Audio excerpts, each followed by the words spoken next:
Hi, hello, and welcome. We are broadcasting live from GlobalAIPreneurs, the premier global gateway and unified operating system for trusted AI enterprises. Right now, we are witnessing an unprecedented paradigm shift. That AI landscape is expanding exponentially, stretching across 8 plus categories and over 120 distinct technologies. Yet, this explosion has brought an unintended bottleneck. Enterprise buyers are facing severe decision paralysis, investors are swimming in unvetted noise, and brilliant founders remain isolated from the cross border institutional bridges they need to scale. The results are clear: capital inefficiency and deployment friction. Promoted by the Global Council for the Promotion of International Trade and the Global Council for Artificial Intelligence and Robotics, Global AIPreneurs was built to change the narrative. We are moving decisively past passive directories. We are a multi layer engagement engine spanning technical, operational reviews, and community rankings, connecting enterprises' demand directly with trusted AI supply. Operating across our primary hubs in India, Singapore, UAE, Saudi Arabia, the USA, the UK, Switzerland, the EU, South Africa, Kenya, Ghana, and Nigeria. We are bridging the gap between raw potential and institutional deployment. Today, as part of our visionary interview series, we are charting the future of this ecosystem. Joining us as a leader who embodies exactly what it means to build with high intent, high density, and absolute impact. Please welcome our distinguished speaker, Deepak Nadig. Deepak Nadik is a globally accomplished technology leader, business strategist, and enterprise transformation executive with extensive experience driving business growth across Europe, North America, and the Middle East and Asia. As vice president at Bosch, he has played a pivotal role in expanding global technology businesses, establishing global capability centers and offshore development centers, leading large SAP delivery organizations, and building cloud CRM, digital businesses management, and e-commerce capabilities. With a unique blend of engineering expertise, business leadership, and international market experience, he has successfully managed strategic customer relationship, delivered large-scale enterprise transformation programs, and built high-performing global teams. At Bosch, Deepak leverages the company's engineering excellence, senior technologies, and AI capabilities to differentiate enterprises solutions across industries. Passionate about innovation and entrepreneurship, he believes in fostering agile organizations that combine the speed and creativity of startups with the discipline and scalability of global enterprises. His expertise spans enterprise AI adoption, global business expansion, stakeholder management, cross cultural leadership, strategic partnerships, and responsible AI governance. Deepak, thank you for joining us today and for the being part of today's Global AIpreneurs community. Before we, could you please share your thoughts on the future AI and its practical applications based on your experience? Thanks, Sushma, for giving me the opportunity to speak to your audience today. Let me put my views about AI using a framework which I believe is right as on date. So when I look at AI using this framework, which I call it as four forces theory, and I look at AI always using this lens. So this four forces theory is the first force I believe would be the technology force, which is which is basically putting pressure on the AI ecosystem. And when I look at the tech force, today, if you really look at the model maturity which exists today, right? Each model which is coming is already outperforming the previous one, and the models are so fast evolving that almost every month there's something new which is already existing. So which means, is the tech already arrived? It's a yes and no. I will complete my four forces and then you will understand why I'm saying yes and no. Then the second one is the regulatory body. So this force basically is keeping the tech piece, let's say, in control, because when we really look at the way the tech is exploding, unfortunately, the guardrails are not very well established. Even though today there are regulatory bodies, example, AI EU Act exists, but in reality, if you see, how are, let's say, companies adapting to the guidelines, and how effectively is, let's say, the guideline, let's say, implemented, is something which is questionable today, because these are mostly guidelines on paper. But if you really look at implementing the solution, there I see very few tools or methods which basically control the implementation of the AI technology. So that's why they both are basically acting for and against each other, these two. Now I introduce the third force, which is the talent force. So when I talk about talent, today most of the enterprises speak about, let's say, educating, upskilling their talent on AI. But if you really go deep, what is the majority of the talent to really utilize AI or consume AI? If you see that, I would again say is limited, mainly because today it is mostly, the training is mostly on let's say the use of AI, the application of AI in a domain is taught, but practically exposing them, asking them to take that risk and start consuming it in their day-to-day work is something which is not happening. So that's why it is still in a controlled way, and not yet at the desired level. Fourth force would be the use case force. So this force, use case force, if I really look at use case force, today most of the organizations are betting on productivity gains, right? So productivity gain for sure can be done maybe without much of, let's say, reorganization in let's say in a tech environment. But if you really want to exploit the business output, business outcome, and you want to really grow your business in that space, I would say the dependencies on processes would be very, very high, which means the current processes are definitely not designed for AI to take over and then, let's say, automate processes. Or let's say you can redesign your, let's say, operating model, your business model, and then go to market for business expansion.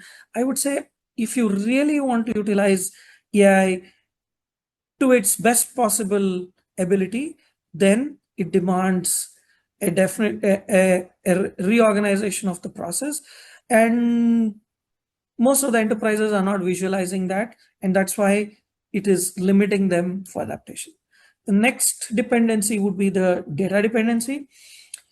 I would say that data, of course, in an enterprise may be in different islands, but at least if it remains in islands, there's possibility for us to bring that together. But many of the processes where humans work in tandem, there's an understanding, and data is not documented. So that is why if you really look at use case which people choose, the low hanging ones have lesser dependency. That's why they pick it.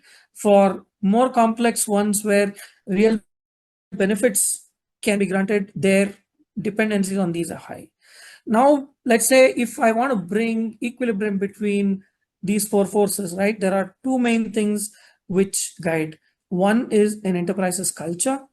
So is it agile? Is it having that kind of mindset to move to the newer orbit? Is very much depend on the culture. And for sure, not only culture, also the change, which means the journey between today to tomorrow, that transition involving change in all four aspects would basically depend on how fast the enterprise is able to adapt to the newer situation. That's why I call these as four forces theory, and any AI question or topic you bring in, I always view it from these four dimensions. You then asked me to talk about some practical examples. In the past, I have worked on multiple AI programs.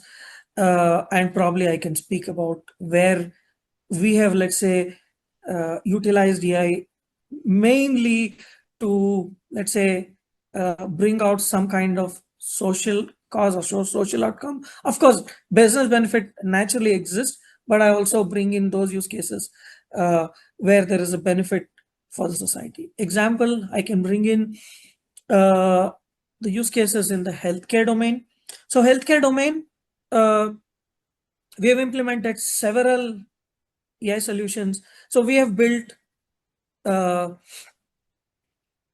non-intrusive hemoglobin monitoring unit, where at least in the southern part of the globe, there is hemoglobin deficiency for human beings.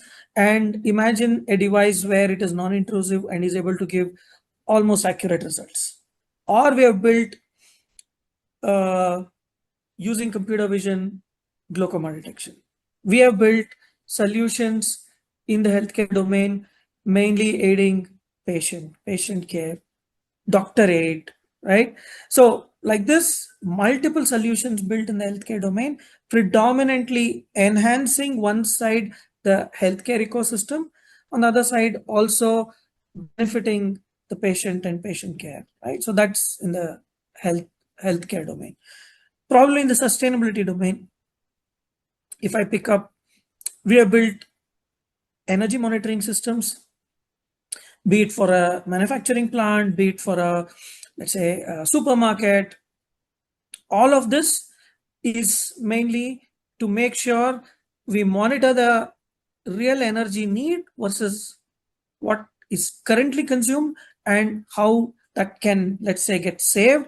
So we have utilized, it is not just since 2 3 years, but since a decade we have been doing this using AI ML, and now of course using generative AI and agentic AI. In all of this, we are only trying to see where the consumption can be limited, where it is a need versus where it is not a need. That we differentiate very well, so that we could save energy, give it back to the grid.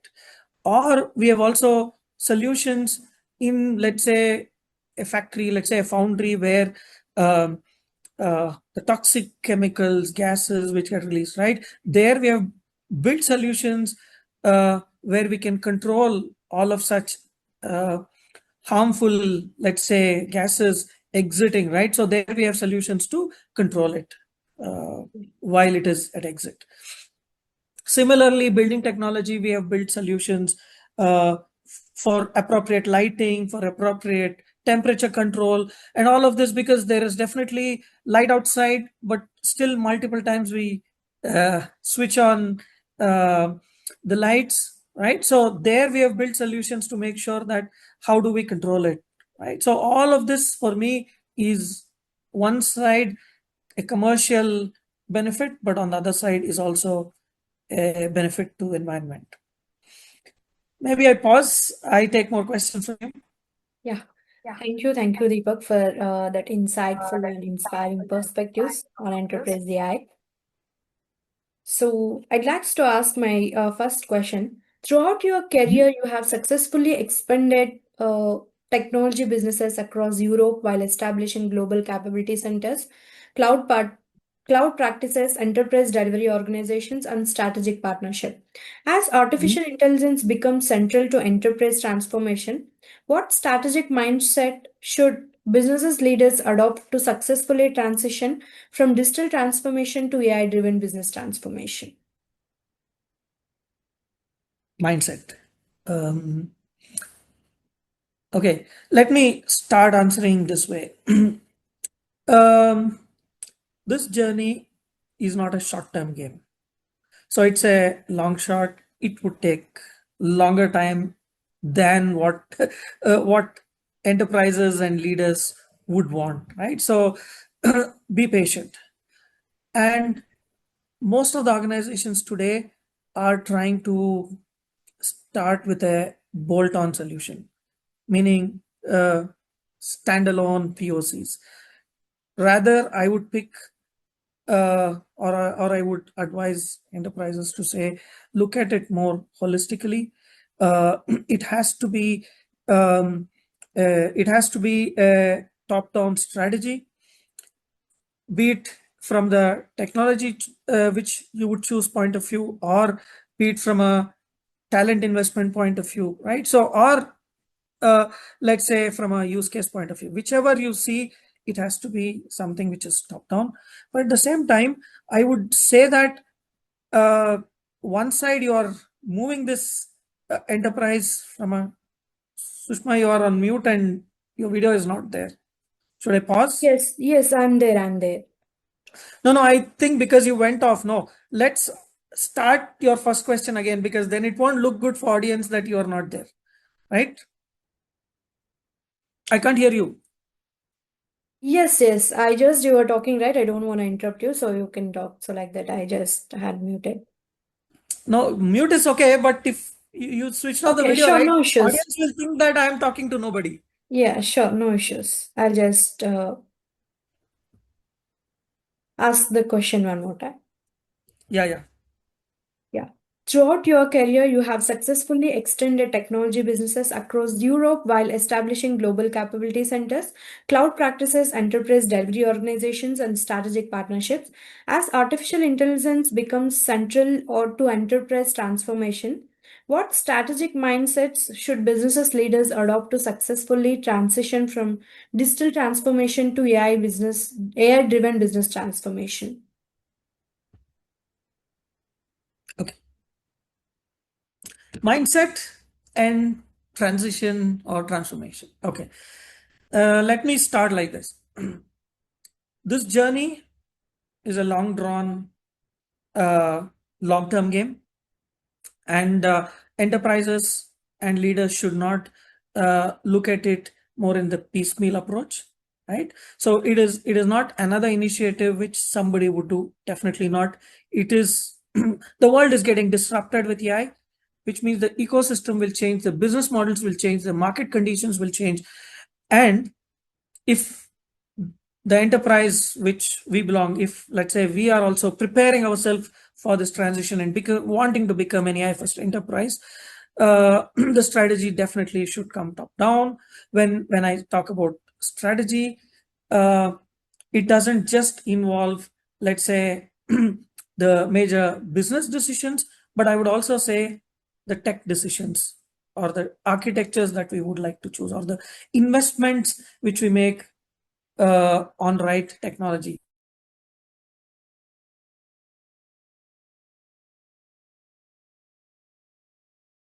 That talent, right? So investment on talent has to be appropriate. Then I would say agility is the ask during this journey. And though you're controlling certain things like strategy at the center or at the top, I would say you need to empower your bottom where they can pick use cases, because those are the areas, right? The field will know which are the right use cases to pick, where business benefits would be gained. And there you need to also ensure that they have that kind of freedom to experiment, fail fast, and also let's say correct themselves, right? So that flexibility should exist. What else? Yeah, the most important thing would be you're moving from orbit 1 to orbit 2, which means when you move from orbit 1 to orbit 2, you need to have that purpose very clear. Is your exercise bottom line focused, top line focused, or is it for customer satisfaction? So that has to be clear across the organization, right? Then your key success criteria, what you would pick, would be very different to the way you would be operating today, which means that has to be defined appropriately for your given use cases, for the purpose that you are running behind, right? So those definitely, I would say, are a need. Lastly, I would say design the structure for future. Maybe you can build interim structures, but do not force fit your current team, current structure into this journey. Rather, you need to be, I would say, diligent in making that decision to choose your team structure, and of course definitely there would exist a gap for which you need to have a plan to let's say bridge it. Yeah. Thank you. Thank you for sharing those valuable insights. It's clear that successful AI transformation begins with leadership, vision, and the willingness to rethink how organizations create values. So, I'd Yeah. like to move to my next question. Bosch Mhm. is widely recognized for its strong AI governance, uh, engineering excellence, and ethical approach to innovation. Based on your experience, what practical framework would you recommend for organizations seeking to balance rapid AI innovation with governance, trust, regulatory compliance, and measurable business outcomes? For scaling, right? Yes. Okay. Um Whatever I said in my previous answer, right, it almost remains the same, but maybe I will add, right, because it starts with leadership, its attitude, it's the journey, all of that is there. So as you asked, which organization would, let's say, would have that kind of success from POC to scale and which not? If I have to answer it like that, I'll put it like this. Because it's a long drawn affair and there is no shortcut, of course it starts with definitely executive sponsorship and all of that, but maybe first I talk about the technology. I would advise enterprises that uh, when they invest on technology, keep that modular. So that should be more like a building block. And the way the tech is today evolving, every few months, something new is coming and obsolescence is very fast, which means if the enterprises are investing very heavily on one of the technology today, and imagine 2 3 years down the line there's something better, then they lose out, right? In some fashion they would lose out. So that is why I would advise it, enterprises to have that kind of modularity. Second thing is, if we imagine future of work would mean one side, yeah, tech, talent, but future of work also would mean the today's processes what exist and the workflows what exist would definitely not be the right ones when you bring AI in the center, human in loop, which means there is definitely going to be a, a change in the way we would, let's say, perform a task. So when the workflows have to change, it is not just imagining today's workflow or today's workflow, bringing, let's say, bolt on AI bots or AI solutions. I would say definitely that approach would not allow the enterprises to scale. Rather, you need to holistically look at the future job roles, future job functions, redesign your job roles with AI, let's say, in the center. Of course, sorry, human in loop and AI in center, so that uh, when the future model is built, I am very sure that the investments, the, let's say, the time to realize all of this, you will realize is definitely not fast, and hence you would definitely realize the use cases what you would pick would not be just some low hanging simple ones, but the ones which will really get you that kind of business benefit, right? So i would say uh, I would say enterprises, if they have to really scale, then they have to pick up those use cases which would not be fast but gain bigger business impact in future. Yeah. That's very practical perspective. So building trust AI requires the strong governance and a clear focus on business impact. Yes, I'd like to move my next question. Bosch has been at the forefront of combining engineering excellence with AI across multiple industries. From your perspective, what distinguishes organizations that successfully scale enterprise AI from those that struggle to move beyond isolated AI initiatives? Okay. So it's a continuation question. I would put it like this. It's a continuation. So I would again start with a strong leadership commitment and sponsorship and all of that, right? And of course, the business KPIs which are needed for the future. From scaling point of view, if you really look at, see today the technology is rapidly evolving. So I would advise enterprises that if they invest on AI technology, right, they have to be wise enough that they have to pick it more modular, so that it should be more like a building block where they should be able to play around if there's another disruptive technology which comes, let's say 2-3 years down the line. So they should be able to quickly adapt to that. Otherwise, they would definitely have that kind of a struggle, either to exploit the newer technology, or they would have invested so much on a platform or on a technology, and then adapting to the newer or transitioning to the newer would mean a lot of time, effort, and of course, commercially, they will burn. Second, what I would also state would be for somebody who needs to move from pilots to scaling would mean that they need to have their, let's say, their preconditions, let's say, built first before they move on to choosing the pilots or choosing, let's say, the use cases.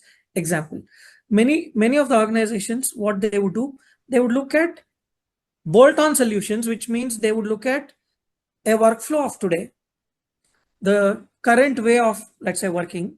They would move one, let's say, one person or one job role, and they try to force fit an AI solution like a bolt-on.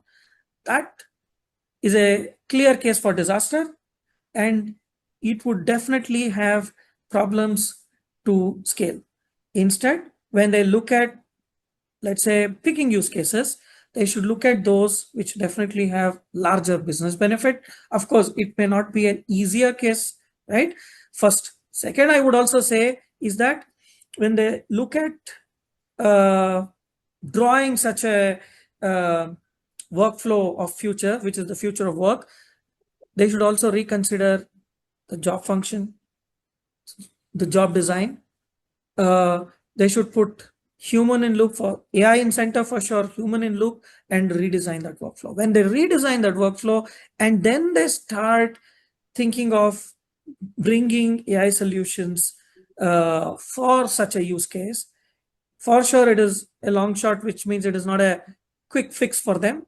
The use case would give them a real benefit once it is appropriately, let's say, done as POC in controlled environment, and it would enable them to scale easily if that POC goes successful. So that's how I look at it.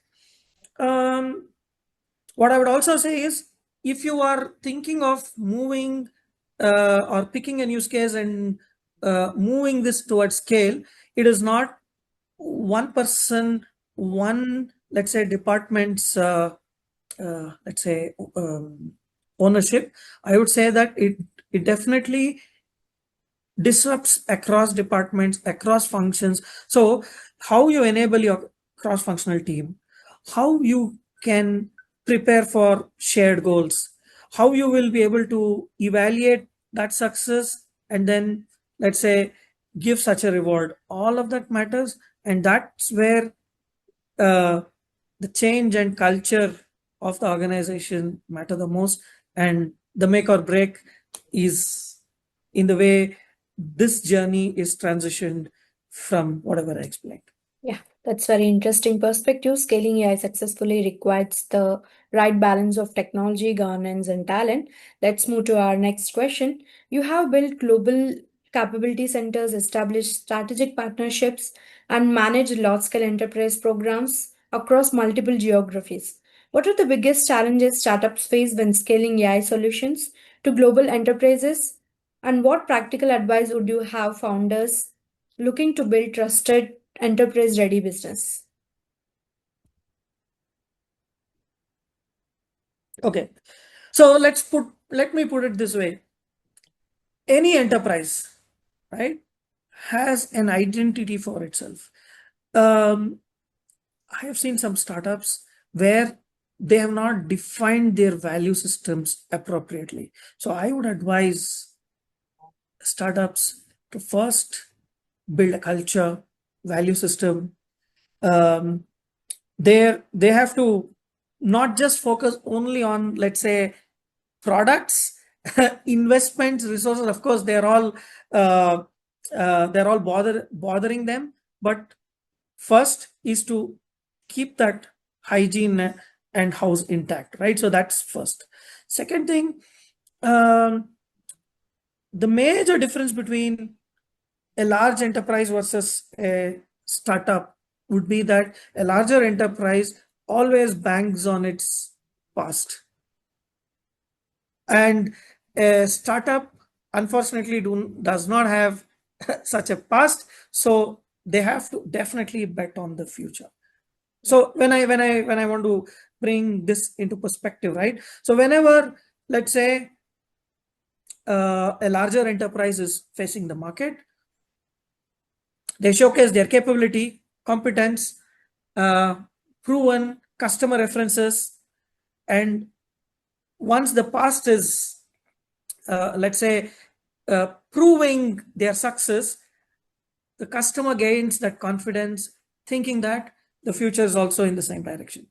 Whereas for the startup, their future is their bet, which means the founders need to clearly make this explanation clear to the market and to the client, that why that project or that client is so important for the startup's existence, and they have to be definitely transparent enough to, let's say, speak about wherever shortfalls are, bring such a trust and confidence towards client to make sure that co-creation possibilities, or let's say filling such gaps using, let's say, external support, if, let's say, all of this is made clear, expectations are, let's say, put forth properly, I'm sure market would accept them much quicker, faster. The last bit would be, uh, so in the startup journey, let's say it is pre series A, or let's say between series A, B, after B, right? The VC's expectations on the startup itself will be different. And many times startups try to jump few rounds and then try to, let's say, act as if they're matured so much in very, very short duration, which should not happen. Sales would not happen fast. Be patient. PMF will never happen very, very fast. Be patient, right? And as per the as per, I would say, the way, let's take Y Combinator's definition of what what a startup should do before series A or after series A, right? If you can adapt the same journey and then travel along this journey in your product maturity, I am sure success would come. Thank you. Thank you for highlighting those important lessons. Trust, Mhm. scalability, and deep understanding of customers needs to essential for startups looking to succeed in enterprise market. So let's move to our next question. As AI continues Yeah. transforming industries worldwide, how do you see technologies such as intelligent automation, industrial AI, edge intelligence, and AI driven engineering reshaping manufacturing, mobility, and enterprise innovation over the next 3 to 5 years? Okay, you talked about manufacturing. You talked about manufacturing, mobility, and enterprise. Okay, let me bring the commonalities and speak. Today, we are talking about task automation, but tomorrow it would definitely move towards autonomous decision making. That's very clear. Maybe when I talk about, let's say, 5-year horizon, that's definitely a possibility, right? Edge would become much more relevant. You asked about edge because the capability for edge intelligence will explode with the way the technology is disrupting. I would say there is no need for data to really move from a product towards, let's say, a central system. Edge itself will be able to perform maximum of the task. When this becomes reality, that most of the decisions can be taken at the edge level, right? Then I would say today people talk about predictive preventive maintenance, or let's say if we are talking of making decisions autonomously, this would become so smooth at the edge level itself, right? And then digital twin for sure will come at the center. Today, the challenge for digital twin is one side data, the kind of resources it would need, all of that I would say will become much more easily accessible. So when I bring all these puzzles and building blocks together, I would say that safety will come on center in the industry, right? We have talked about mobility. Safety systems will be at the center. Personalization is something which I would say would be much more real, even in manufacturing, which means today the way manufacturing is happening with let's say mass in mind, the mass production will still be possible with a personalization induced in it, right? So I would see that kind of the movement. What else? I would say workforce transformation will be so evident, and let's say a shop floor running without, let's say, workforce and somebody monitoring a shop floor in the control room is all a reality, right? In fact, I can pick a small example within Bosch where we have done this in many of our plants, and let's say from the shop floor till top floor, right? We have 4C principle, which is how do we connect our shop floors, we collect the data which each machine is providing, right? We collect it in our central cloud. We have microservices which are working around it, enabling a shop floor or even a smart home to perform the desired way. And if at all there is such an anomaly, or if there is a need for an external intervention, we know how we can securely, let's say, pinpoint such a machine or such a device, and let's say either correct or let's say make those changes needed, not at the location at the plant, but at a control center.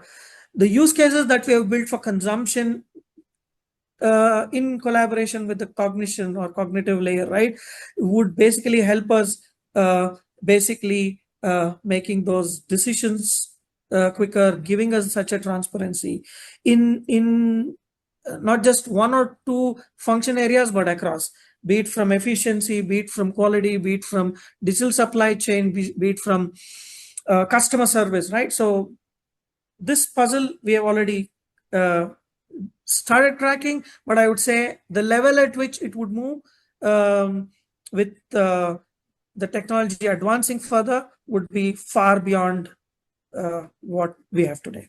Yeah, those are truly forward-looking insights. So before we conclude, I'd like to ask one final question. GlobalAIPreneurs aims to become one of the world's leading ecosystems, connecting AI founders, enterprises, investors, governments, and technology leaders. Based on your experience building global businesses and driving enterprise innovation, how can initiatives like GlobalAIPreneurs accelerate responsible AI adoption, startup commercialization, and meaningful industry collaboration? So, today larger enterprises have its own strengths and weaknesses. Similarly, startup. Um, so, if I really look at larger enterprises, right, their depth of knowledge, the exposure to ecosystem, their legacy, their ability to, let's say, have such an investment capital, all of that is on their end. Whereas if you look at startups, it's mainly agility or speed of, let's say, transforming, disrupting, uh, ability to innovate is something which definitely is on their side. And you bring these two together, right? And of course, coupled with the way you said, government, regulatory body, academia, all of this coming together, I would say the way this cohort can, if let's say this cohort can work in tandem, would help our desired AI journey to be achieved, right? So that journey would become much more faster. And I would maybe I would put two more points, not just from what you spoke, but maybe when you are bringing these different cohort together, right? This can become a deal advisory platform. This can become a mentoring platform. This can become a platform to make key, let's say, regulatory or policy decisions, right? So this platform, because all stakeholders exist on this. So I would say it's a fantastic initiative which you guys have taken, bringing the complete stakeholder and ecosystem to one platform, where the strengths and weaknesses of each play for the common purpose, and I would say the common objective can be achieved much faster. Yeah, I think that gives our audience a lot to reflect on. What an exceptional and insightful conversation. So, Deepak, thank you for sharing your valuable expertise and global perspectives with the Global AI Pioneers community. So, to everyone joining us from around the world, thank you for being part of today's session. The future of artificial intelligence will be shaped not only by the technological breakthroughs, but also by international collaboration, responsible governance, and shared innovation. If you are an AI founder, innovator, investor, or enterprise leader looking to become part of this growing global ecosystem, we invite you to join us, Global AI Pioneers. Thank you for joining us today. Until next time, keep innovative, keep collaborating, and together let's build a trusted global AI future. Thank you, Deepak, for sharing your thoughts today. Thank you, Sushma.